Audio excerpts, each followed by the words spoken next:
Telling guys, if you don't like weeds, don't look at this plot.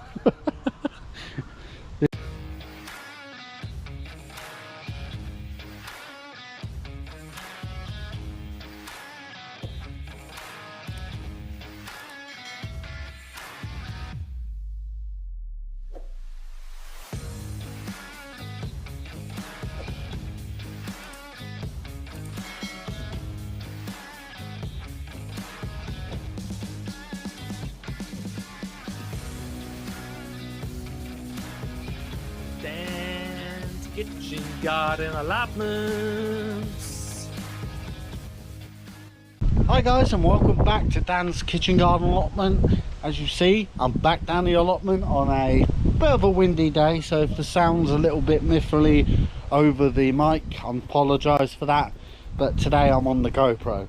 So guys, just before this video starts, please go along and hit that subscribe button to come along and join the family. Today what I'm going to do is take you through what the winter jobs are going to be on the allotment for 2020. As my season is near enough over, I have got a video coming out very shortly on the sowing of the onions and the garlic, but there is going to be a few jobs on the allotments to update them and to keep them going for next year and to make it a little bit easier. So let's go and have a look to see what I've got to do. On plot 1, as you can tell, this where the butternut squash were, it has been completely cleared, and the sweet corn has been completely clear as well. I have got to burn this off, but this is, I'll just keep this here over the winter period, and I keep on adding, and any of the ash will go straight back onto the soil, because of, for some reason, my sweet corns love that ash from the fire, and it seems to help them grow. I always get a fantastic crop of sweet corn. As we move up the plot, this is where I've placed red onions. I've done about 45 red onions here. I normally leave my red onions until later on in the year, probably the middle of October-ish, just to make sure that they don't get any growth on too early before the cold weather comes in. So the garlic, I put the garlic in this bed this year. The reason why is I'll explain it as I go over to plot 2. But I've got 35 of my saved garlic this year on this side, and on the other side I have also got 25 elephant garlic.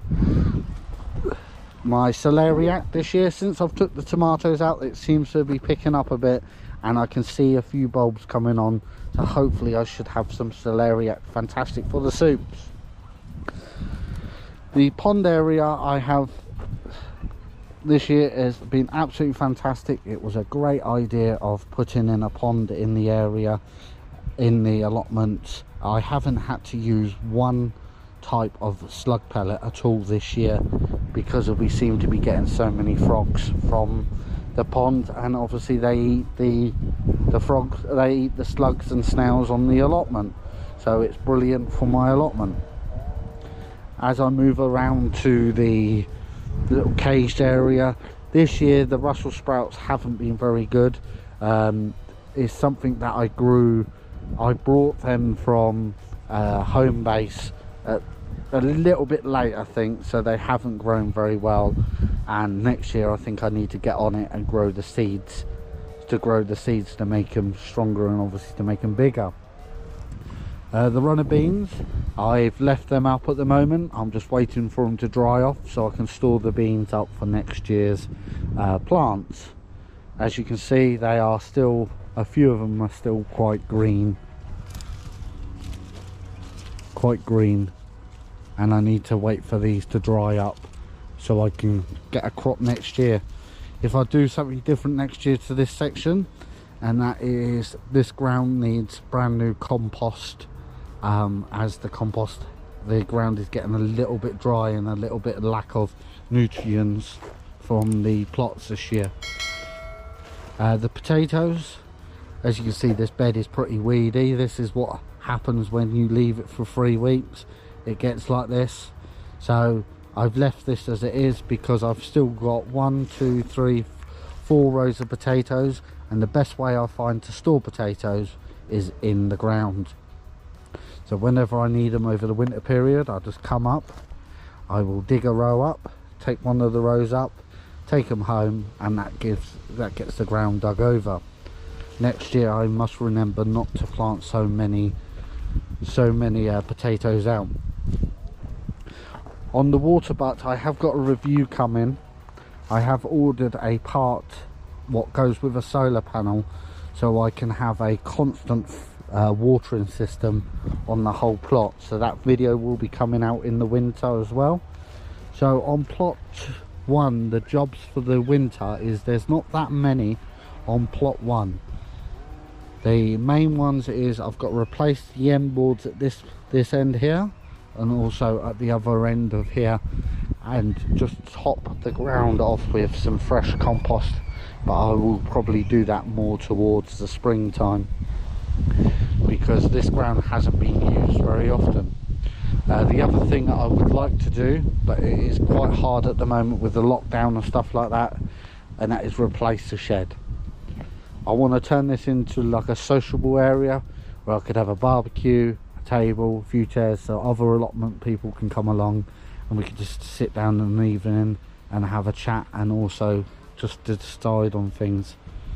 Because of these black bins at the moment are full of horse muck at the moment, and this year I will be leaving them for another year as well, but they will eventually go off to a compost bin on plot 2.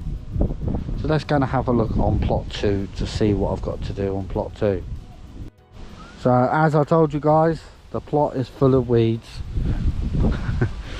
As I said, this is the weather we've had over the previous 3 weeks. It's just been constant rain and you can't get down here to dig the ground. But this is going to be the plan for 2021 on plot 2.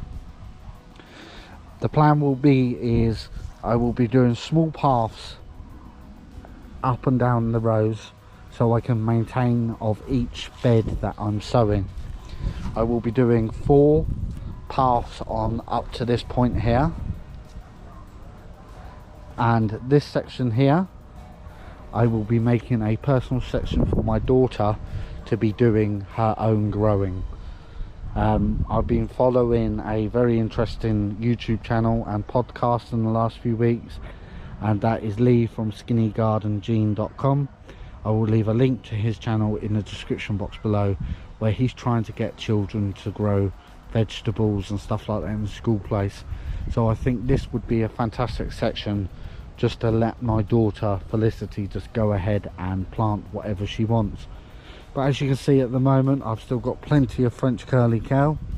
The leeks, a couple of them need to come out now because they're just starting to go to seed, so I'll probably take them within the next couple of days. But I quite like the look of the seed balls, and also so does the bees. As you can see, he's getting all his pollen from them, so I don't mind that so much. This is one mistake I did this year, is I placed the vegetables too close together. Here I've got a row of parsnips, a row of beetroot and a row of carrots all too close together. So next year I will learn and sort that out. But the size of the beetroot now is getting to a good size, and it's getting time to harvest. The only problem is with having this much beetroot is I've got probably about 100 pots of beetroot at home, pickled beetroot. I've done pickled crisps. I haven't got any other ideas what to do with pickle, so if you've got any ideas what I can make with pickle, please put them in the comments section below.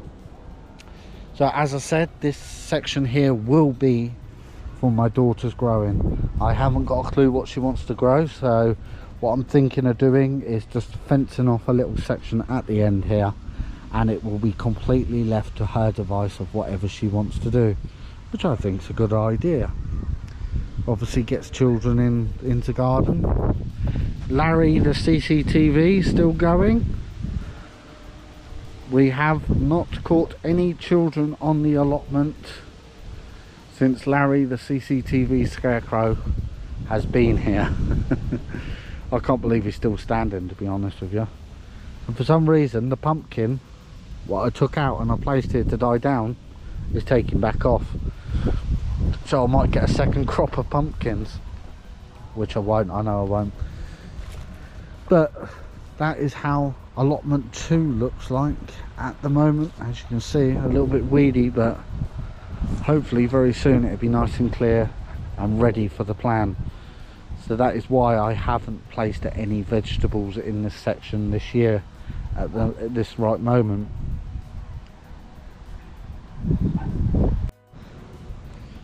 So then guys, that is me done from the allotment today. I've done a few bits and pieces. Obviously I thought I'd put this video up just to see what's going on the allotment over the winter period. But there is a few people that plant things in over the winter, but I only tend to do the onion and garlic just to keep them going for springtime. But this year I will be doing a bigger harvest of onion and garlic in the spring. It's just, I find if I plant so much out in the winter, I don't have time to get the allotments ready for the following year.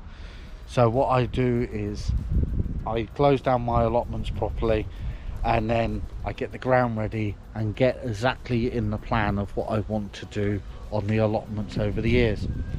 So guys, if you like this video, please hit the like button. If you're watching this video and you're not a subscriber, please hit the subscribe button and make sure the bell notification is switched on at all times. Until the next video, I'll catch you later.